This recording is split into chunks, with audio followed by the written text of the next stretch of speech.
Praise the Lord, dalaygon ang Dios. Karon kabuntagon atong isgutan about the four truths of our failure. Kitang tanan makahimo gitag mga wrong choices, no. Nagitay mga nahimong sayo probably sa morals, sa area sa morals.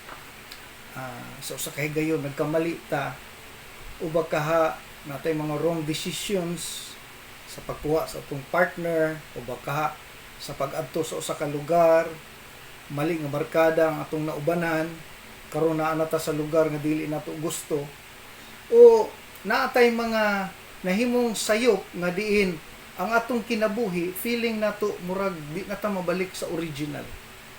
Okay? So ang isa sa problema din kay because of that failure sometimes feeling na that we are already disqualified. Kung baga nahumana ang Ginoo sa atong kinabuhi.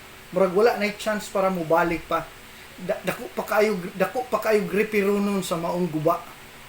So tungod niini ang failure, isa sa atong struggles diri is kaning guilt. Mura ba kita mismo di ka pasaylo sa atong kaugalingon. And sometimes basing sa atong mga consequences, kay naa magay consequences bunga sa atong mga sayop nga binuhatan, we suffer, and by evaluating the situation, murabag humana ang Ginoo sa atong life. So naay upat ka truth about our failure, okay, nga atong panahon karon. So number 1, God knows we can make mistakes even before we did it. Ang Ginoo nasayod nga magkamali gyud ta. Bisan pa sa panahon nga wa pa nato to nabuhat, kabalo ang Ginoo nga magkamali gyud ta. God is the God of the future. Kumbaga, ingon sa Psalms chapter 37 verse 23 and 24, the steps of a good man is being ordered by the Lord. Though he fall, the Lord will pick him up by his hand. Though he fall, it means anticipated na daan. As human as we are, subject to fall. Kumbaga, kung mahulog man siya, it meaning, kabalo na ang Ginoo nga sa panahon nga mahulog siya, Ginoo mismo mo'y mukabot sa iya. So, makita nato no nga kaning mga nahitabo sa atong kinabuhi karon, it's not a surprise to God. In fact, kung basihan nato si Adan no sa Book of Genesis, usa ka higayon, Adam was a perfect man created by God. Though after sa iyang fall, nausab ang tanan siyang kinabuhi. Then gi-assign sa Ginoo sa usa ka hatagan siya usa ka assignment to take care the garden, and yet at one time sa instruction sa Ginoo, ingon ang Ginoo, pwede nimo hilabtan ang tanan except this one thing, the tree of knowledge of good and evil. And kabalo na ang Ginoo daan nga si Adan ma-fall. Kabalo na ang Ginoo sa limitation sa tao, and this time nagkamali gyud si Adan. And after that fall, ingon dito sa Genesis chapter 3 verse 15, si Jesus Christ na predict na daan for the coming generation. Ngayon dito, from your seed and thy seed, between Satan and Eve, no, gipagawas na dito daan nga ang Ginoo kabalo na nga mahitabo to, o kabalo ang Ginoo sa iyang purpose unsa end ani. So it means sa ato ang life, kaning atong mga failure, it will not disqualify us to God. Wala pa nahuman ang Ginoo ana. Og atong makita no nga kung wala na fall si Adan, wala pod mo gawas si Jesus Christ. Dili na to makita ang faithfulness sa Ginoo. So another is si Abraham. Si Abraham is na-fail pod. He is our father of faith, pero at one time napakyas pod siya. So dili lang kita, di lang ikaw, di lang pod ako. Even ang mga great men sa Bible, they na-fail pod sila. No, unsay failure ni Abraham? Impatient, no? Daghang kayo na-fail sa impatient, di kahulat. Nag-promise ang Ginoo nga through Abraham, no, makabaton siya kaliwat, ug ang iyang kaliwat dili maihat sa mga bituon, pinaagi susama kadaghanon sa bituon, ug ingon ang Ginoo, daw tigulang na sila, daw Abraham was 90 years old, pero naay promise nga makabaton siya anak. By waiting for how many years? Murabag para sila nganong wala pa man. In fact, it was the suggestion of Sarah, iyang asawa. Ingon siya, total ikaw ra may gisaaran sa Ginoo. Basig ang saad wala sa atong duha. Basi na sa atong katabang nga si Hagar. So nasayod ta sa story, gihatag ni Sarah yang maid, kumbaga iyang kauban sa balay. So gihatag niya si Hagar nga murabag basi na adiha ang saad. Yes, nahitabo gyud, nagkaanak gyud si Abraham kang Hagar. So ninggawa si Ismael. So si Ismael, though Ismael was kumbaga mali nga anak si Ismael, no? Kabalota sa story, nagubot na hinon ang pamilya ni Abraham. Kay gasigi nag-away si Hagar o si Sarah. Kay naa na may kanang murag comparison dito nga murag naa nay pinalabi. Siyempre, gimahal ni Abraham si Ismael, gimahal man po niya si Sarah. So naay kanunay conflict naay kanunay panaglalis sa balay, no? Kay siyempre wala siya anak kang Abraham pero nasa anak siyang katabang. So ang nahitabo para walay samok, gipalayas na lang ni Abraham si Ismael. So kabalo ta sa story, no, nga murag wa na hinuon himong malipayon ang kinabuhi, kumbaga failure. Unsa naman ning saara ni nagkagubot na hinuon ta. Murag ang plano sa Ginoo humana. Wala na. Pero kabalo ta sa story, no, nga ang anak ni gawa sa Isaac sa dagan sa panahon, nigawas na si Isaac. So si Isaac karon nagkarog anak si Esau ug si Jacob, og si Jacob nagkarog anak ni gawa si Joseph. Kumbaga si Joseph pinakaapo na. Apo na ni Abraham, dugay. Apo na sa apo, taas na ng kaliwatan ng labay. And kabalo ta sa story nga si Joseph gidaog-daog siya mga igsuon, no, gihulog siya sa bangag. Apan ang nahitabo samtang si Joseph na dito sa bangag, na ay grupo sa mga Ismaelites niagi dito kang Joseph ug gipalit siya. Kumbaga ang katong failure ni Abraham nahimo siyang nag-complete sa plan gihapon. Kay kung wala ni abutong mga Ismaelites nga gipalit si Joseph, wala unta siya nahimong governor wa siya nadala sa Egypt. Ug wa po siya nahimong governor. Pag abot sa 7 years of famine, walay mo rescue siyang kaliwat kay daghang nangamatay sa gutom. So, atong makita no nga na-fulfill, na-complete mo ning gitawag all things work together. Ang katong failure, ang katong setback nahimong set up si Ismael nag-complete gihapon, no? Ang kaliwat ni Ismael mo'y nakapalit kang Joseph para dadun siya dito sa Egypt. So, makita nato no nga ang atong kapakyasan sa wa pa ta napakyas kabalo ng daan ang Ginoo. Wala na sumbaga God is not surprised sa atong mga mistakes. Okay?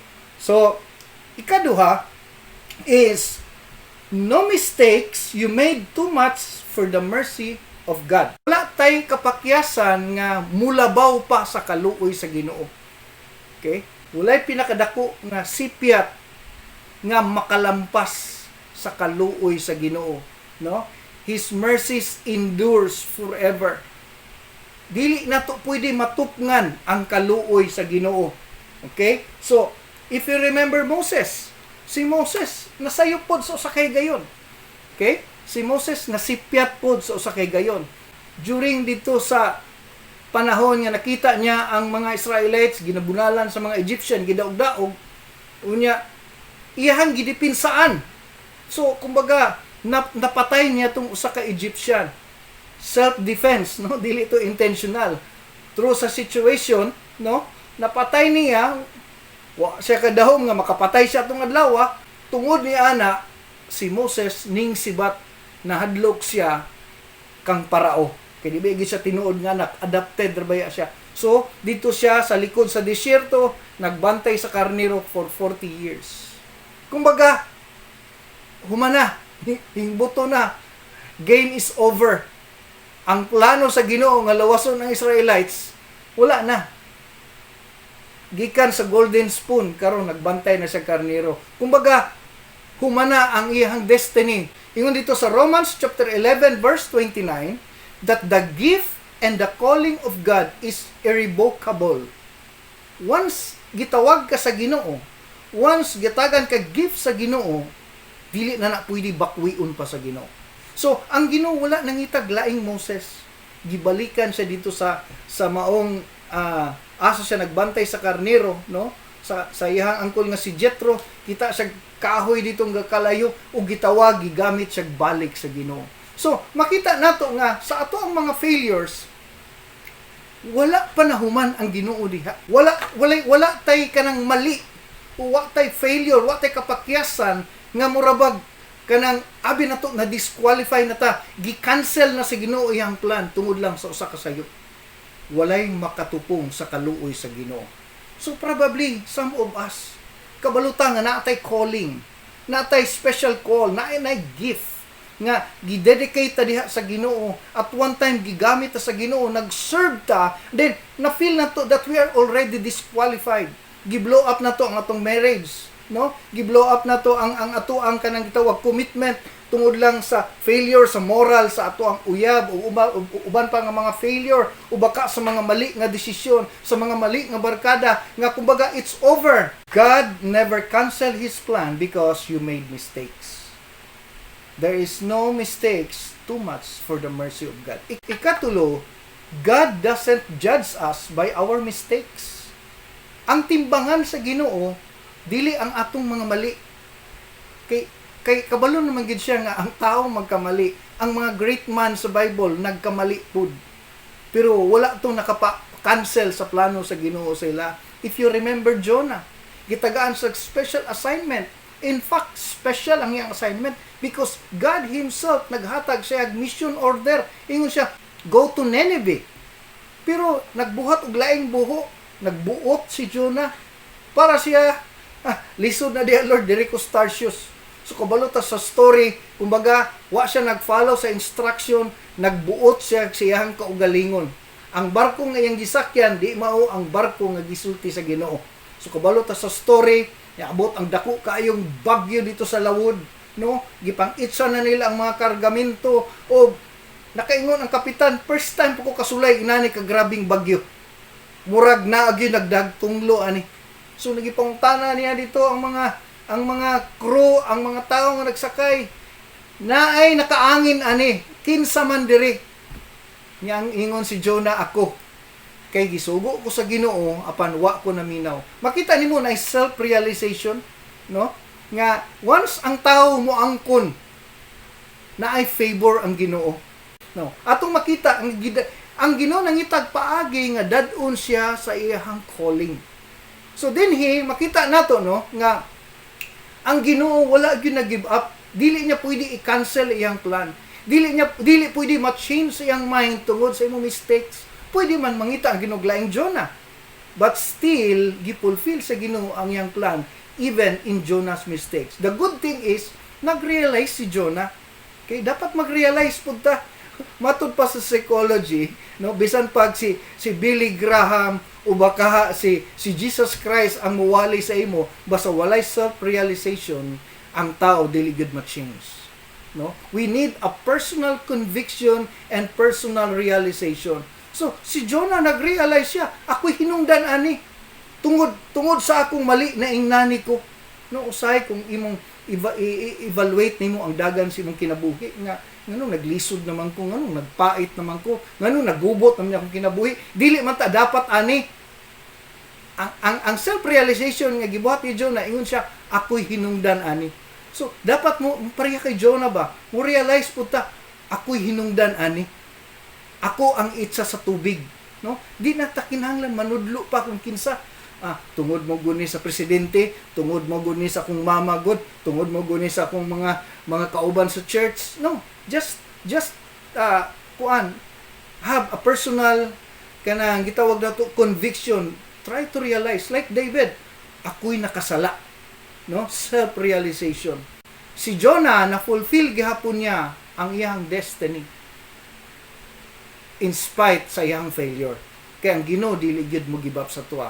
Balikon ako, Romans chapter 11 verse 29, gift and calling, the gift and calling of God in our lives are irrevocable. It means, once nahatag na dili na siya pwede bakuyon pa. Ikaapat, God does not cancel His plan because we made mistakes. Ayaw kalimot. nga dili pwede ma-change ang mind sa Ginoo tungod lang ba kay nasayop ka. Daghang kong nailhan nga mga tao nga nasayop, mas greater pa ang Ginoo, ang nahimo sa Ginoo sa ilahang life. Because we are not defined by our failures. We are refined by our failures. It means that failure, it's not the opposite of success, but failure is part of success. Ang ato ang mga failures, usa na siya ka requirement sa Ginoo. Appeal na siya sa great plan sa Ginoo para mas ma-feel mas daghan pa siya mahimo sa imuhang life. Ang mga great men nga gigamit sa Ginoo sa Bible, ang mga tao nga niagi og failure. Daghan pa kayo kung akong isa-isahon, dili na nimo makumpleto tanan. Muna ingon sa Romans chapter 8 verse 28, all things work together for good to them that love God. All things, it means appeal ang failure. Nay requirements if you will stay in faith. Gunit lang gyud ka diha sa Ginoo. To them that love God. In spite sa imong situation karon, don't give up. Tawag gihapon sa Ginoo. Pangita og local church. Kung asa ka, not necessary kani nga specific church, as long as there is conviction sa imong heart, pangayo mo sa Ginoo, Lord, dad ako balik diha sa imong kamot. As long as naa kay conviction, ayo give up, padayon lang. Because kana nga imong failure, gamito na siya sa Ginoo para ma-fulfill niya ang iyang plano sa imong kinabuhi dito sa unahan. Ingon sa Proverbs chapter 24 verse 16, righteous man may fall 7 times, but he will rise again. What makes him righteous is not he fall. Nahimo siyang righteous kay wa siya nag-remain fallen. Sa iyahang pagka-fall, ning tindog gihapon siya. That makes him righteous. Gi-acknowledge siya, gi-consider siyang righteous, not because of his failure. Gihimo gyapon siyang righteous because in spite of the failure, ming barug siya, ming padayon siya, ug nangalagad gyapon siya sa Ginoo. Karon ang panahon nga mobalik ka sa Ginoo. Kay sa imong failure, tiwason sa Ginoo unsay iyang gisugdan sa imuha, ug wala pa siya nahuman. God loves you. Daghang salamat, maayong buntag sa tanan, ang Dios magpanalangin.